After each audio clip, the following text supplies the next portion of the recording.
자, 우리 설교를 위해서 우리 하나님께 잠시 기도를 올리도록 하겠습니다. 하나님 아버지 감사합니다.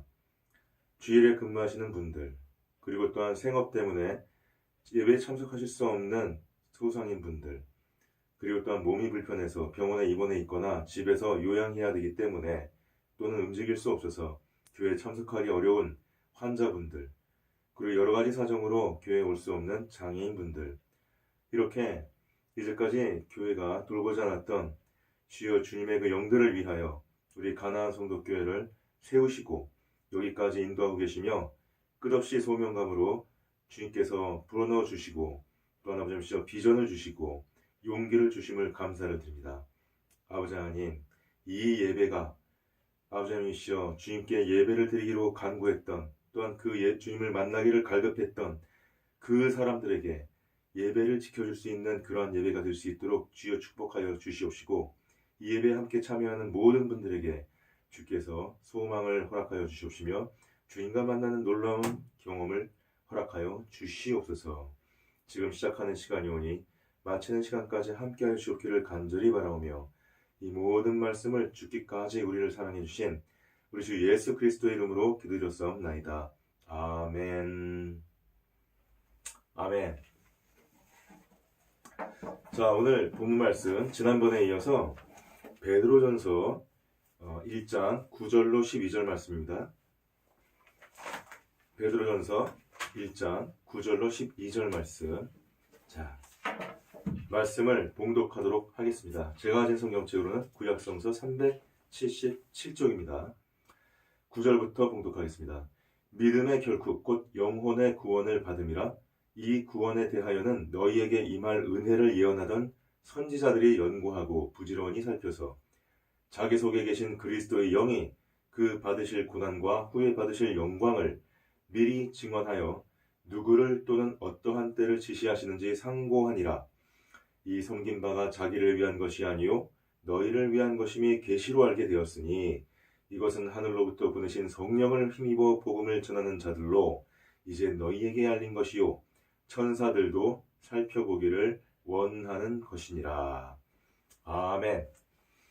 자, 이 설교는 스펄전 목사님께서 Your Personal Salvation, Your Personal Salvation이라는 제목으로 설교했던 내용입니다. 이 내용의 앞부분을 지난 시간에 제가 번안해서 전해드렸고 오늘은 그 중반부에 대해서 또한 번안해서 여러분들에게 전해드리도록 하겠습니다. 이 설교의 한국 제목은 개인적인 구원이라고 하겠습니다.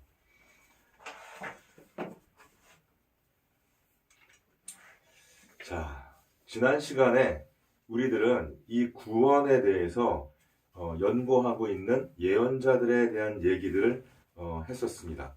그런데 이제 오늘 들어갈 얘기는 이 구원을 천사들도 또한 보고 주목하고 있다는 것을 전하도록 하겠습니다. 지금 우리가 받은 그 구원을 단지 예언자들만 연구하고 바라보고 있는 건 아닙니다. 지금 성경에 보면 10절에 보면 천사들도 살펴보기를 원하는 것이니라 이렇게 기록되어 있지 않습니까? 자, 천사들은 우리가 듣기는 들었지만 이 천국에 있는 존재들에 대해서 우리는 사실 거의 알지 못하고 있습니다. 그러나 우리는 다음과 같은 사실을 알고 있습니다. 즉 그들은 순수한 영이죠. 하나님 옆에서 하나님의 일을 도와드리고 그 또한 하나님이 시키는 일을 맡아서 하는 하나님과 함께 할 수 있는 순수한 영이고 또한 이렇게 선택된 천사들, 하나님 곁에 있을 수 있는 선택된 천사들은 죄에 빠지지 않았다는 것이죠. 그러면 예수 그리스도의 대속이라 함은 그분의 피로 인해서 죄가 있는 우리 인간들이 그 피의 보혈로, 그 피의 은혜로 그 죄로부터 벗어난다는 것이 아니겠습니까? 그렇다면은 이 죄가 없는 천사들은 어떻게 본다면은 예수 그리스도의 그 보혈에 대해서, 그 구원 사건에 대해서 어떻게 보면 자기들하고는 직접 관련이 없을 수도 있는 것입니다. 그럼에도 불구하고 우리는 아마 모르겠지만 그들도 무언가 예수님의 존재로 인해서 그리고 이 인간들의 구원 사건에 대해서 무언가 우리가 알 수 없는 유익을 얻게 되거나 또는 그들에게 뭔가 영향을 미칠 수 있는 사건이 있을 것을 짐작할 수가 있습니다. 왜냐하면요? 왜냐하면 그들이 그 예수님을 믿는 유대인들을 위하여, 그죠?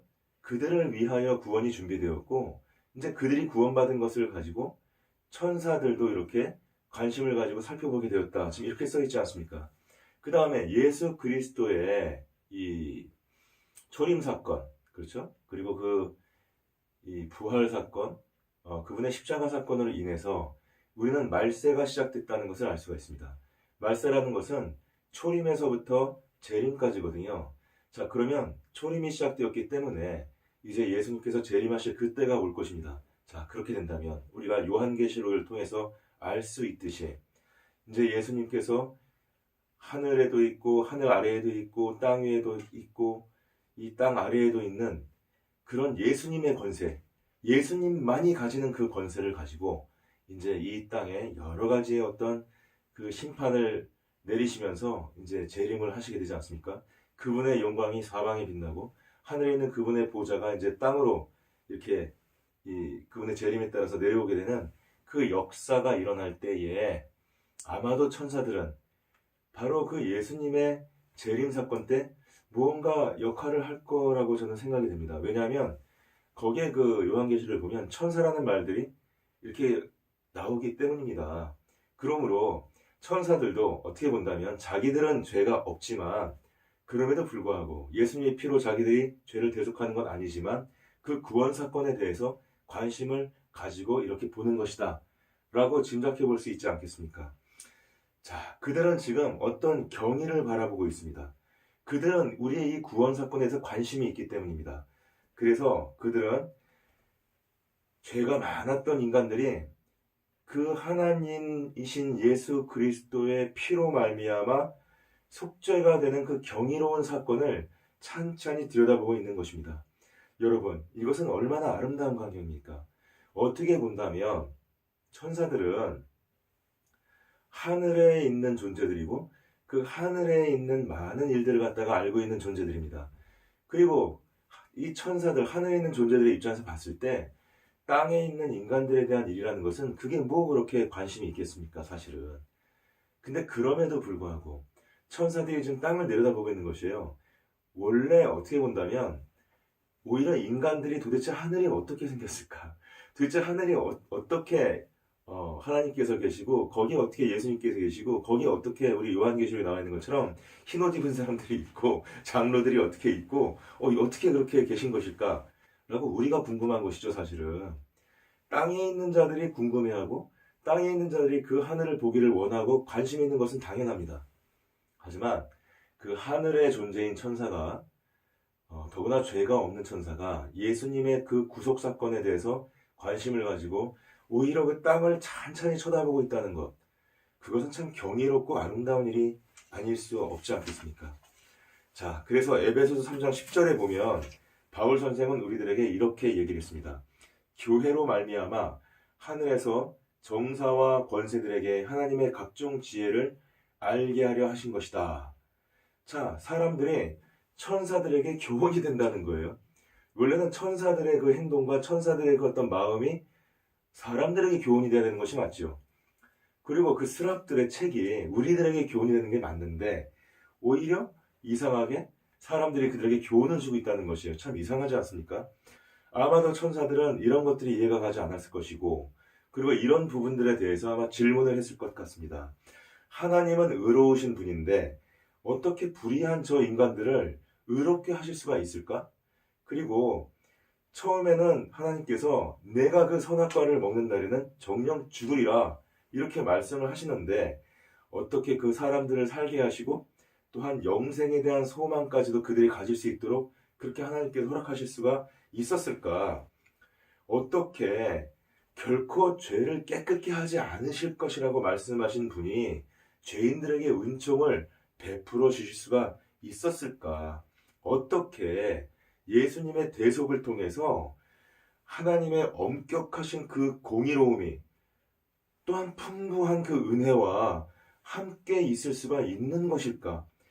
정말 그 천사들의 입장에서는 도무지 이해할 수가 없는 그런 사건일 수도 있습니다. 그래서 그들은 굉장히 어리둥절하게 쳐다보고 있을지도 모르겠습니다. 그러나 그들이 이것들을 배우는 동안에 하나님께서 인간이 되시고 그 인간의 고통과 고난을 통해서 희생으로 이루신 그 진리에 대해서 더욱 많은 것들을 그 천사들은 지금 깨닫기를 바라고 있는 것입니다, 여러분. 자, 그래서 그 천사들은 들여다봤고 살폈고 탐구하고 그리고 고찰을 했습니다. 그래서 이 복음의 교리, 복음의 진리, 예수님의 그 십자가 사건은 천사들도 살펴보기를 원하는 것이 되었던 것입니다. 이 영광스러운 영들이 구원을 받을 필요가 없는데도 불구하고 말입니다.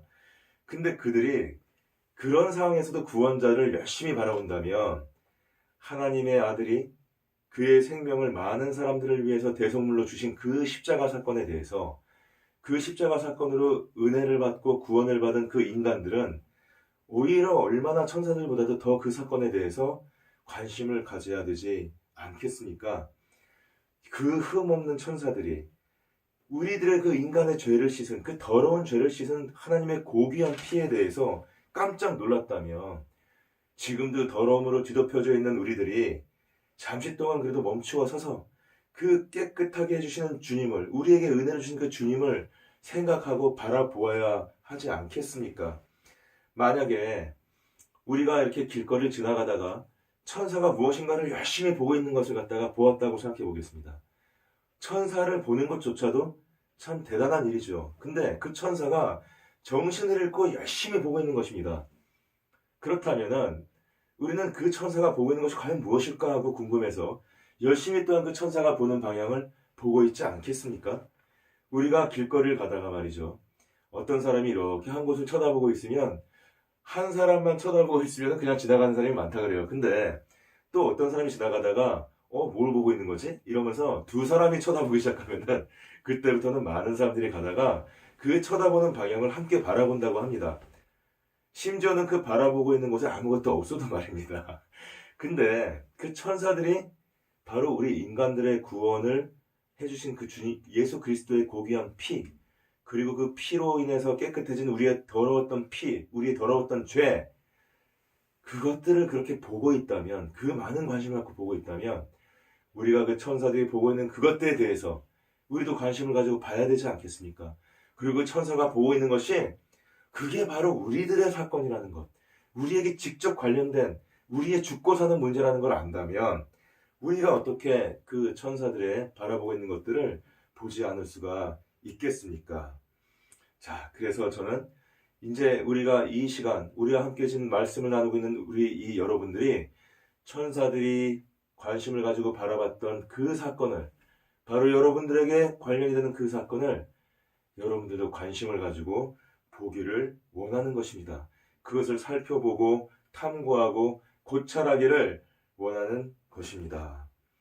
나는 여러분들이 제가 가졌던 어떤 그 죄책감으로 인해서 무거운 짐을 지고 있을 때, 그래서 제가 다니던 교회도 못 다니고 그 다음에 그 진짜 숨어서 이 세상 사람들하고 등져가지고 이렇게 막 피해 다니고 그럴 때, 그럼에도 불구하고 내가 그렇게 큰 죄를 지고 큰 죄책감을 느끼고 있는데 만약에 하나님이 나를 용서하신다면 이 모든 게 해결될 텐데 내가 과연 주님께 용서받을 수 있을까? 라는 어떤 그런 신랄 같은 희망을 가지고, 그래서 그날 그 어느 일요일날 원래 다니던 그 조그만 교회는 가지 못하고 대학교 때 다니던 그 온누리교회 큰 예배당을 나도 모르게 발걸음을 걸어서 가서 그 당시 그 하영조 목사님의 설교를 들을 때에, 그래서 과연 예수님께서 나를 용서해 주실까? 내가 과연 용서받을 수 있는 사람일까? 나의 죄책감에 막 눌려서 내가 감히 고개를 들고 있지 못할 때에, 그때 하영조 목사님께서 예수님께서 2000년 전에 돌아가신 것은 그 예수님이 그 당시에 살고 있던 사람들 뿐만이 아니라 그 예수님 이후에 태어난 모든 사람들의 죄를 용서하시기 위해서, 그 죄를 그분께서 대신 지시기 위해서 피를 흘리셨습니다. 여러분은 다 용서가 되었습니다. 라는 말을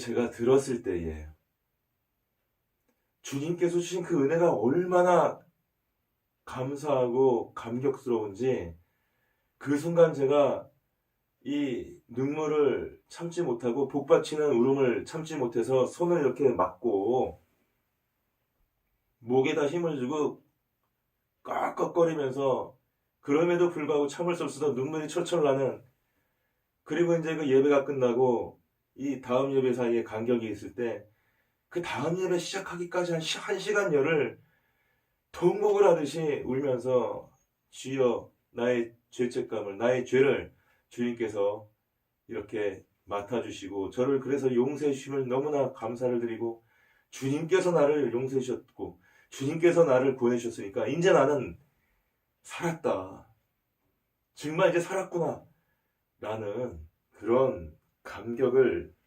느꼈던 그런 것들을, 그러한 삶의 어떤 공경을, 그러한 어떤 아주 무거운 죄책감을, 그 무거웠던 죄책감만큼이나 감격스러웠던 주님의 그 어떤 은혜를 여러분들이 느끼기를 저는 바랍니다. 여러분들이 그 은혜라는 단어를 열렬히 붙잡고 그 믿음에 대한 약속을, 그 구원의 예수님의 그 십자가 사건을 감격으로, 눈물로, 정말 이 어떤 결심으로, 소망으로 여러분들께서 받게 되기를 저는 주님의 이름으로 축원을 드립니다. 여러분은 주님께서 그렇게 큰 희생을 치루어서 얻어내신 귀중한 구원을 반드시 여러분의 것으로 만드시려고, 그리고 여러분들께서 그것을 받고 싶다는 그 결심을 하시기를 바라겠습니다. 여러분 자신이 반드시 그 영생을 소유해야 하는 것이고, 또 그렇지 않으면 내가 영생을 소유하지 않는다면 오로지 오로지 다른 길은 영원히 타락하는 것밖에 없다. 그 사실을 이 시간 다시 한번 가슴에서 깊이 깨닫고 다시 한번 여러분의 그 고개를 하나님께로 돌리실 수 있기를 주님의 이름으로 축원을 드립니다. 자, 이제 우리는 드디어 우리의 이 주인공, 그리고 우리에게 큰 은혜를 주셨던 바로 그분, 그 천사들이 바라보고 있던 바로 그 대상, 그분을 얘기하는 순서로 왔습니다. 우리는 이제 이 본문의 먼 길을 돌아서 이제 우리의 사랑하는 구주, 우리 사랑하는 예수님 앞으로 이제는 우리는 왔습니다. 자, 이 예수님은 누구십니까? 주 예수 그리스도는 이 구원의 본질입니다. 본문은 뭐라고 말하고 있습니까? 자, 본문은 11절을 보겠습니다. 자기 속에 계신 그리스도의 영이 그 받으실 고난과 후에 받으실 영광을 미리 증언하여 누구를 또는 어떠한 때를 지시하시는지 상고하니라. 이 상고한다는 것은 지금 예언자들이 상고한다는 얘기입니다. 예언자들이 무엇을 상고하는 거냐면 예수 그리스도의 영을 보고 있는 것이죠. 예수 그리스도의 영을 예언자들이 아직은 자기들이 경험한 건 아니니까, 다만 하나님의 성령을 통해서 내 입술을 통해서 지금 그 예수 그리스도에 대해서, 그 사건에 대해서 얘기를 하고 있는 것이니까 상고를 한다는 것이죠. 내가 100% 알 수 없기 때문에, 내가 말한 예언에 불구하고도 나는 알 수 없기 때문에 상고하니라. 근데 그 상고하는 중심 대상이 무엇입니까? 그 받으실 고난. 이것은 무엇이에요? 예수님께서 초림 때, 처음 오셨을 때, 2000년 전 십자가에서 못 박으셨을 때, 그때의 고난을 얘기하는 것이죠. 또 후에 받으실 영광. 이것은 무엇입니까? 이제 이 말세가 끝나고 예수님께서 재림하실 때, 요한계시록에서 묘사하는 그 찬란한 영광이, 그리고 이제까지 예수님을 부인하고 예수님을 갖다가 믿지 않았던 그 많은 불신자들이 고통과 죽음과 이 나락으로 떨어져가는 어떤 그러한 그 어떤 장중한 사건. 그래서 이 세상에는 모든 악이 다 없어져 버리고 이제는 하나님이, 예수님께서 직접 그분을 믿었던 그 흰옷 입은 사람들과 함께 이제 영원히 함께 다스리는 새 예루살렘의 이 세상이 도래하는 그런 어떤 그 재림의 영광, 초림의 고통과 재림의 영광에 대해서 그 예언자들이 지금 상고를 하고 있다는 것인데요. 그 예수님의 영이라는 것은 결국 이 초림의 고난과 재림의 영광이라는 두 개의 지점에 요점을 갖고 있다고 하는 것입니다. 그리스도는, 우리 예수님은 한편으로는 사람이면서 한편으로는 인간이었죠. 인성과 신성이 상상할 수가 없는 그런 고난을 당하셨습니다. 그는 전생애를 통해서 어떤 사람이었습니까? 우리 주님은 슬픔의 사람이요 근심을 잘 아는 사람이었습니다. 그는 사람이었기 때문입니다. 또한 그는 지금까지 살았던 사람들 중에서 가장 용감한 마음을 가지고 계셨죠. 왜냐하면 그분께서는 결코 그분 앞에 있는 그 고난과 그 고통을 알고 계셨음에도 불구하고 피하지 않으시고 담대하게 이렇게, 또한 이사야서에 진짜 나와 있는 그 그냥 어린 양처럼 묵묵히 그 길을 걸어갔습니다.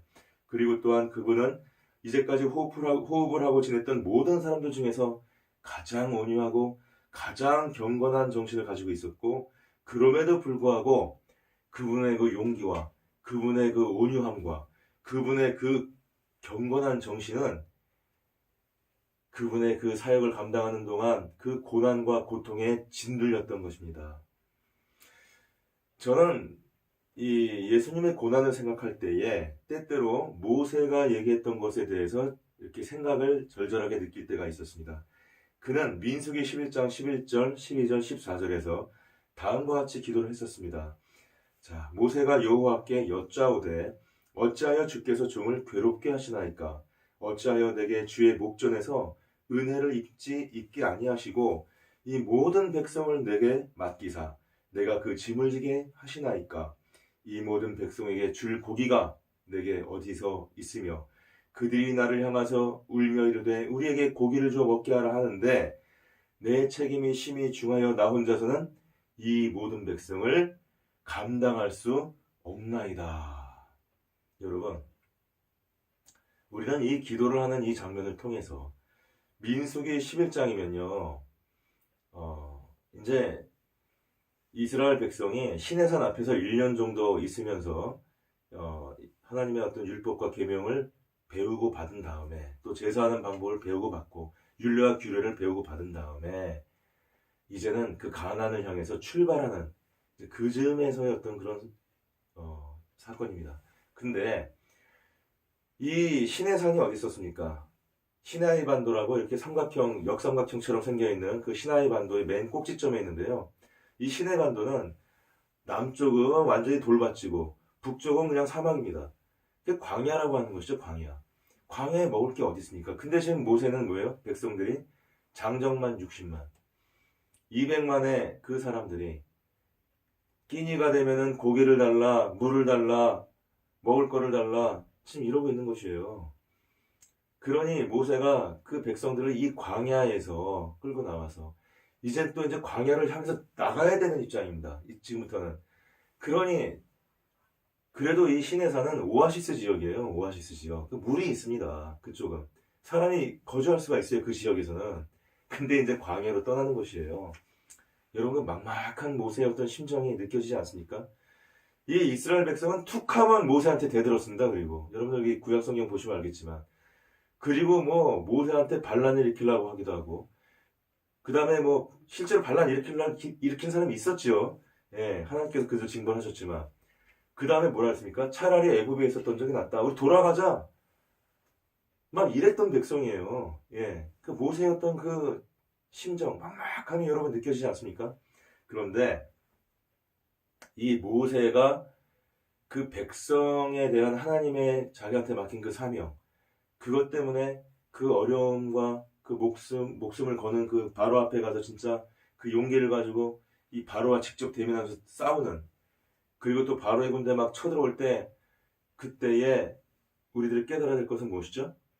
홍해가 갈라졌다고 하지만 모세가 기도를 하고 밤중에 이렇게 있을 때 바로의 군대는 계속 쳐들어오고 있는데, 이제 막 오고 있는데, 이것이 성경에 보면요, 동편에 바람이 불어서 갈라지기 시작했다 이렇게 말이 나오거든요.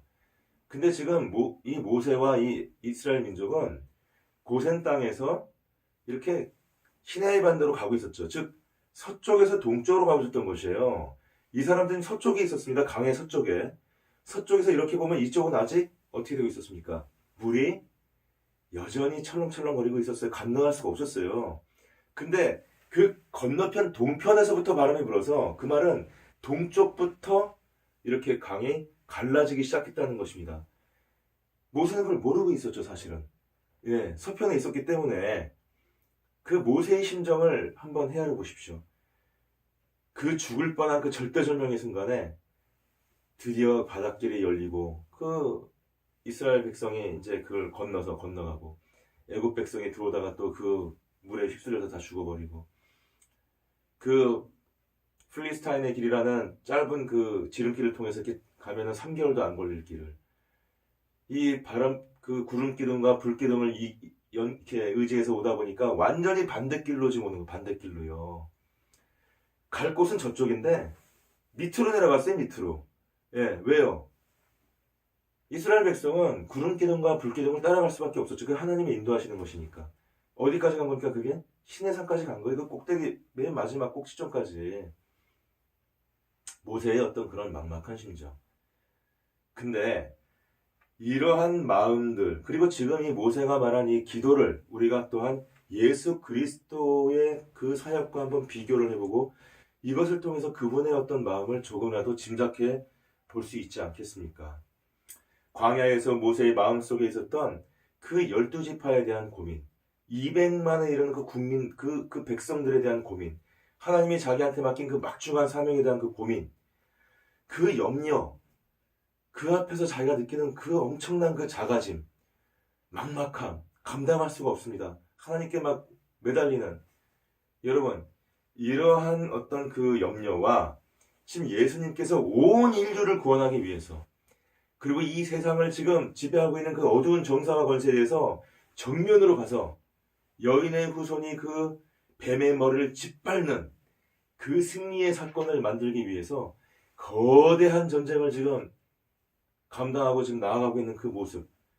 근데 그것을 아무도 이해해 주지 못하고 있고 건축자들은 그 버린 돌로 만들어 버렸고 버린 돌이 돼서 십자가에 못 박혀 고난당하고 죽는 그런 어떤 배신감, 그런 어떤 그 자괴감, 어려움, 인간적으로 정말 또 육체적인 어떤 고통, 죽음을 맛보는, 죽음에 들어갔던 그 예수님의 고통을 우리가 그러면서 또 그 예수님의 그 고통 속에 느꼈던 그 사명감을 우리가 생각해 볼 수 있지 않겠습니까? 그의 필생의 고난은 그분께서 공생애를 마칠 때 십자가에서 일어났습니다. 그것은 그의 죽음의 육체의 고통을 떠나서 그의 어떤 죽음의 고뇌에 의해서 그의 정신과 그의 육체가 이제 죽어버리는 그 고뇌에서 극에 달했습니다. 그러한 죽음은 세상에도 없었던 것이죠. 그는 육체적으로 단순히 죽는 순교자의 그런 어떤 단순한 죽음이 아니었습니다. 그것은 특별하고도 엄청난 슬픔이었고 그의 육체적 고난에 더해서 오히려 그의 큰 슬픔은 나의 하나님 어찌하여 나를 버리셨나이까 라고 하는 그 부르짖음에 있었습니다. 스테판도 그랬고 그 순교자들은 이제 하나님이 나를 받아주시는군요 하면서 죽음을 맞았습니다. 그러나 예수님께서는 나의 하나님 어찌하여 나를 버리시나이까 이렇게 울부짖으면서 죽으셨던 것입니다. 이제 저는 여러분을 위해서 기도를 합니다. 여러분, 이 사실을 기억하십시오. 하나님의 아들이 사람이 되어서 그 사람들을 위해서 죽기까지 고난당하셔서 그렇게 사랑하셨다면 사람들이 그가 완수하는 그 구원 사건에 어떻게 귀를 막고 그걸 모른 척할 수가 있겠습니까? 우리는 그의 십자가로부터 그의 말을 들었습니다. 이제 그 십자가 밑을 그냥 무심하게 지나가는 여러분들입니까? 아니면 제가 지금 이렇게 부르짖고 있는 이 성경에 있는 말씀들을 그냥 무심하게 지나가는 여러분들입니까? 그 지나가는 자들이 지금도 저 세상에는 많은 사람들이 그 십자가를 무심하게 지나가고 성경책을 무심하게 지나가 버리는 그 사람들이 과연 예수님과 관련이 없단 말입니까? 여러분 생각해 보십시오. 구원에 대해서 생각해 보십시오. 은혜는 하나님의 이러한 고난에 의해서 여러분께 주어졌던 것입니다. 자, 그리고 마지막으로 우리 그 성령의 역사에 대해서 생각을 해보겠습니다. 여러분, 이 성령의 역사는 어떤 것이었습니까? 이 성령은 모든 일의 중심이었습니다. 예언자들 속에서 우리 아까 말한 그 선지자들이 연구하고 부지런히 살펴서 그래서 그리스도를 상고하였다 이렇게 말하지 않습니까? 11절에서는 10절에서는 선지자들이 예언할 때 말이 나오고 그 선지자들이 예언하게 한 게 무슨 영이었습니까? 그게 바로 성령이었습니다. 그 다음에 예수님의 제자로서 나중에 사도가 되어서 그 복음을 전한 사람들과 함께 있던 것도 무엇이었습니까? 바로 성령이었죠. 그 다음에 날마다 그리스도에 대해서 증거하고 그걸 가르쳐 주신 분은 누구셨습니까? 역시 성령이었죠. 지금 여러분과 나에게 역사하셔서 우리의 삶을 그 절망과 그 다음에 어둠 속에서 해방시키시고 새로운 소망을 주시고 그래서 그 절망에 있던 삶에서 이제 소망하는 사람으로 변화시켜 주신 그분이 누구십니까? 그분이 바로 성령이라는 것입니다. 우리는 바로 이 성령에 의해서 날마다 기적을 경험하고 있습니다. 이 성령은 항상 어떤 기적을 드러내곤 했습니다. 그리고 우리들을 통해서 그 기적들이 오늘날 드러나고 있는 것입니다. 자, 우리들 중에 어떤 사람들이 가끔은 나는 뭐 특별하게 이렇게 달라진 게 없는 것 같아요. 이렇게 말을 할 수가 있습니다. 나는 복음을 압니다. 나는 뭐 구원을 받은 것 같긴 해요. 근데 내 삶이 그렇게 크게 변한 것 같진 않아요. 근데 여러분 한번 생각해 보십시오. 그분이 정말로 구원을 받았다면, 정말로 그분이 복음을 안다면 예전에 그분이 있었던 그 장소가 어디였는지, 예전에 그 사람이 정신없이 일을 하거나 무언가 이렇게 세상 속에서 이 자기가 그 주어진 어떤 일을 강제로 해야 될 일을 하다가 꼭 해야만 될 일을 정신없이 하고 있다가 이제 자기 자신으로 돌아서 딱 정신 차렸을 때 그 자리가 어디였는지, 무엇을 하고 있었는지 거기서 여러분 한번 생각해 보십시오. 그리고 지금 여러분들이 내가 바쁘게 일을 하다가 이렇게 딱 정신 차렸을 때 어떤 일을 하고 있는지, 어떤 모습인지 여러분 한번 비교해 보십시오. 어떤 사람은 그렇게 얘기를 하죠. 예전엔 나는 주로 바깥에 있었습니다. 주로 밤이었습니다. 주로 반짝반짝거리는 유흥가였습니다. 그러나 내가 정신 차려보면 그것은 가정입니다. 그것은 우리 가족과 함께 내가 행복하게 있는 것입니다. 그것은 내가 하나님의 것을 공부하고 하나님의 일을 준비하기 위해서 열심히 뭔가를 하고 있는 것입니다. 그래서 내가 잠을 자지 못하고 내가 뭔가 그럼에도 불구하고 기쁨으로 하루하루를 희망차게 보내고 있는 것입니다. 세상이 아무리 나를 몰라준다 할지라도, 세상이 아무리 나에 대해서 관심이 없다 할지라도 이제는 그런 건 중요하지 않습니다. 나는 오로지 주님을 바라보면서 그분이 나에게 바라시는 것을 하기 위해서 나는 오직 한 걸음 한 걸음 바울처럼 달려가길 바랄 뿐입니다. 여러분, 그렇게 달라지지 않으셨습니까? 그들이 이 과거의 모습과는 지금의 모습과는 그래도 달라진 부분이 있다는 것을 아마 누구나 긍정을 할 것입니다. 적어도 진짜로 구원을 받았다면 말입니다. 근데 우리들은 그 변화라는 사건이 얼마나 대단한 사건인지를 잘 자각을 못하는 것 같습니다. 예수님께서 뭐 문둥병자를 고치신 그런 어떤 기적, 안전뱅이를 일으키신 어떤 그런 기적, 그것도 놀라운 기적이지요. 하지만 우리가 변화한 그 기적은 육신의 기적, 육신의 어떤 그런 치유가 아니라 놀라운 도덕심의 회복, 놀라운 그 인격의 회복, 놀라운 하나님을 향하는 그 건전한 그 인성의 회복, 바로 이것이 아니겠습니까? 우리는 그런 도덕적인 기적을 우리가 스스로 매일 겪으면서 살고 있는 것입니다. 그래서 그러한 기적들을 일으키고 끊임없이 그 기적들을 드러내게 하는 것이 바로 누구라는 것입니까? 바로 성령의 증거라는 것이고 바로 그것이 구원이 우리에게 확증되는 사건이라는 것이지요. 자, 그래서 이제는 여러분들이 멈추어 서서 지금 이 순간 잠시 여러분들을 또는 그 주변 사람들의 그 변화한 모습들을 생각해 보기를 저는 여러분들에게 한번 권해봅니다. 자, 사탄이 타락한 이 첫날부터 아담과 하와가 타락한 그 첫날부터 그래서 그 성령께서 이 아담과 하와가 에덴 동산을 쫓겨날 때에 이들을 구원하기 위해서 하나님께서 사람의 후손이 그 뱀의 머리를 깰 것이다 라는 어떤 그러한 그 복음을 제시해주는 바로 그때부터, 그리고 예언자들이 이제 예수 그리스도가 오실 것이다, 예수 그리스도가 그 영광을 받을 것이고 고난을 받을 것이다 라는 그 예언을 하는 그 가운데에서 그 시대를 거쳐 그 다음에 실제로 그 그리스도께서 오셔가지고 그 고난을 겪으시고 십자가에 달리셨다가 부활하신 그 시대를 거쳐서, 그리고 또한 그의 제자로 있던 그 사도들이 한 명을 빼고 나머지 모든 그 제자들 12제자 중에 한 명 빼고 나머지는 다 순교를 당하면서까지 끝까지 주님께서 부활하셨다는 걸 증거하고 주님의 그 복음을 온 세상으로 전파하고 다녔던 바로 그 시대를 통해서, 그리고 계속해서 하나님께서 권능으로 말하라고 보내신 모든 우리의 믿음의 선배들을 통해서 훌륭한 우리의 그 선교사님들, 우리의 그 목사님들, 우리의 그 성도님들, 주기철 목사님, 손양원 목사님, 윌리엄 캐리, 이런 훌륭한 사람들을 통해서, 그리고 그 역사하셨던 그 성령님이 지금 누구와 함께 있다는 것입니까? 바로 여러분과 나와 함께 있다는 것입니다. 여러분, 얼마나 감격스럽습니까? 이 성령이 바로 저 에덴 동산 시절부터 수많은 역사와 수많은 그 예언과 수많은 그 어떤 믿음과 수많은 증거와 수많은 그 선행과 수많은 이 기적들을 끊임없이 보냈던, 드러냈던, 밝혔던 그 성령이 지금 이 순간 이 시점에 어디 있다는 것입니까? 여러분과 저에게 있다는 것입니다. 성령께서는 지금 이 순간 여러분들에게 그리스도와 그의 구원에 대해서 생각해 보라고 여러분들에게 지금 간청하고 있고 여러분들을 붙잡고 있는 것입니다.